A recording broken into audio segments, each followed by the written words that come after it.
This election is about the economy. It's about the economy you're going to live in over the next 10 years.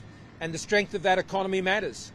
That economy guarantees the essential services you rely on. It's what guarantees Medicare. It's what guarantees the National Disability Insurance Scheme. It's what guarantees the pension and all the services and supports that you rely on. And so a strong economy means a stronger future.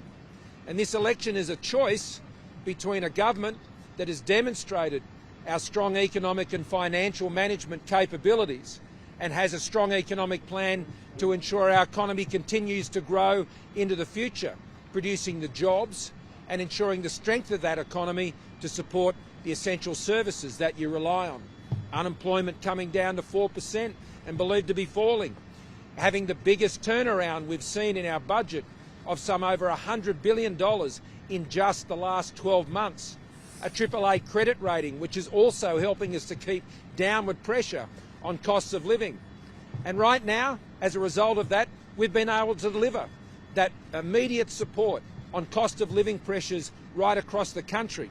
We're standing at one of the great refineries of Australia, but not far from here in Geelong, it's 31 cents a litre less here in Geelong than it was before the budget, as a result of our government having the strength of economic management to cut the petrol excise, to cut those petrol taxes in half at a time when we're seeing elevated fuel prices, particularly because of the war in Ukraine. So that is very welcome. But we've got to do more than that, because we know that not only is fuel such a basic thing that people need right across the country.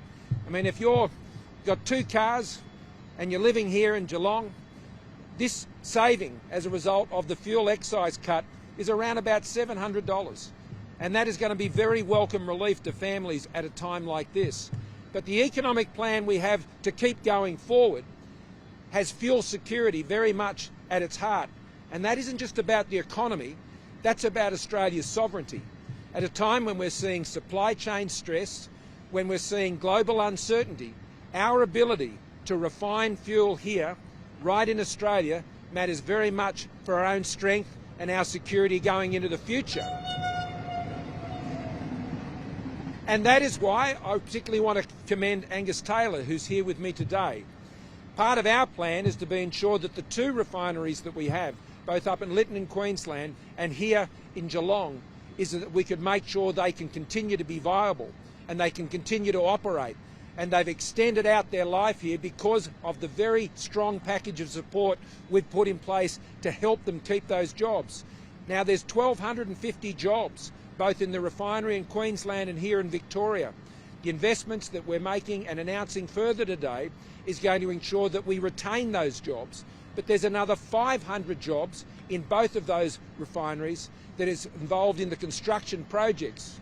Now, specifically, we're talking about $250 million worth of investment, 125 here and 125 million up in Queensland, to ensure that we're putting in new equipment, new plant, new capability here, which is also making the fuel safer and more environmentally friendly by pulling out the sulphur components of that fuel and meeting better standards and being able to meet them earlier. And that's being matched by the refineries themselves. Yeah, they're coming to the table. There's $500 million specifically then invested between the 2 of us. On top of that, you would have seen some other projects here, some $75 million, which is also part of the work we've been doing. Around $30 million of the steel that is going into that project that I was advised of today, that is coming out of South Australia, creating jobs in South Australia to keep our refineries open here in Victoria and in Queensland. So that's what an economic plan looks like when it's real, when it does real things that keeps refining capacity in Australia and enables the country continue to have fuel security while at the same time putting downward pressure on fuel prices.